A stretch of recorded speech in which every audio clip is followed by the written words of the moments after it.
Good morning student. आज हम part 2 पढ़ेंगे। मैंने आपको इससे पहले शब्दार्थ करवाए थे ना। शब्दार्थ आपने सबने याद कर लिए होंगे। आज मैं आपको पार्ट 2 समझाऊंगी। सब बच्चे अपनी अपनी बुक में पार्ट 2 खोल के बैठेंगे और साथ के साथ पढ़ते जाएंगे और समझते जाएंगे। देखो ये जो पाठ है, पिता का पत्र पुत्री के नाम, ये किसने लिखा है? पंडित जवाहरलाल नेहरू जी ने अपनी पुत्री, उनकी पुत्री कौन थी? इंदिरा गांधी जी को लिखा है। और कब लिखा? जब वो 10 साल की थी। जब वो 10 साल की थी तब लिखा। और ये जो पाठ है वो हिंदी, ये पंडित जवाहरलाल नेहरू जी ने लिखा। इसको अनुवाद किसने किया? मुंशी प्रेमचंद जी ने इसका अनुवाद किया है।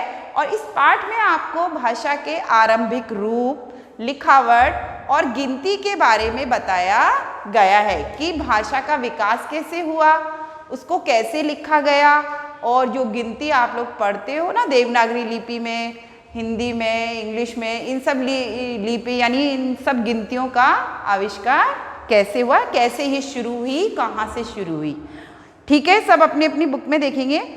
देखो, जवाहरलाल नेहरू जी ने यह पत्र अपनी पुत्री इंदिरा को तब लिखा जब वह 10 साल की थी। इंदिरा गांधी भारत की प्रथम महिला प्रधानमंत्री बनी थी।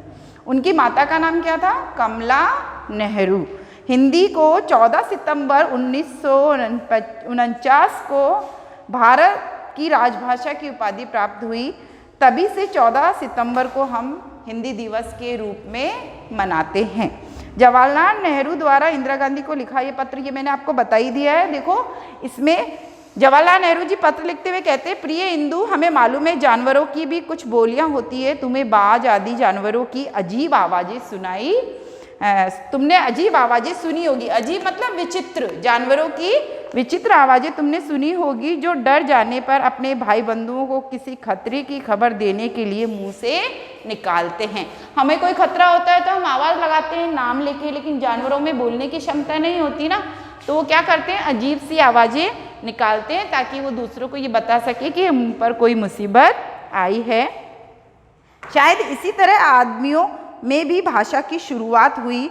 शुरू में बहुत सीधी सादी आवाज़ें रही होंगी। जब वे किसी चीज़ को देखकर डर जाते होंगे और दूसरों को उसकी खबर देना चाहते होंगे। जब आदमी बोलना नहीं जानता था, भाषा का विकास नहीं हुआ था, तब आदमी क्या करता था? अजीब अजीब आवाज़ें निकालता था। जैसे जानवर निकालते थे ना, वैसे ही तो वे खास तरह की आवाज़ें निकालते होंगे ताकि अपने पर आई मुसीबत की खबर दूसरे को दे सके।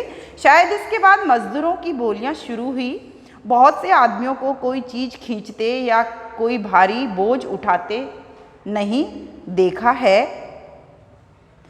ऐसा मालूम होता है कि एक साथ हाँक लगाने से उन्हें कुछ सहारा मिल जाता है। हाँक लगाना मतलब पुकार करना, यानी कि एक साथ जब वो आवाज़, आपने देखा होगा कोई भी चीज़ खींचते हैं तो एक साथ एक आवाज़ निकलते हैं। इसका मतलब उनको उससे क्या थोड़ा सहारा मिलता है ताकि उसको उठाना या हिलाना उनके लिए आसान हो जाए। यही बोलियां पहले आदमी के मुंह से निकली होंगी। धीरे धीरे शब्द बनते गए, जैसे पानी, आग, घोड़ा, भालू आदि। पहले शायद सिर्फ नाम ही थे, क्रियाएं न थी। अगर कोई आदमी ये कहना चाहता होगा कि मैंने भालू को देखा है, यानी सिर्फ पहले नाम थे। अगर किसी ने भालू को देखा है तो पूरा सेंटेंस नहीं बोल पाता था, पूरा वाक्य नहीं बोल पाता था कि मैंने भालू को देखा है। वो क्या बोलता था? भालू भालू। अगर उसने शेर को देखा है तो शेर शेर। वो पूरा वाक्य नहीं बोल पाता था। तो वह एक शब्द भालू कहता होगा और बच्चों की तरफ इशारा करता होगा। उस वक्त बहुत कम बातचीत होती होगी।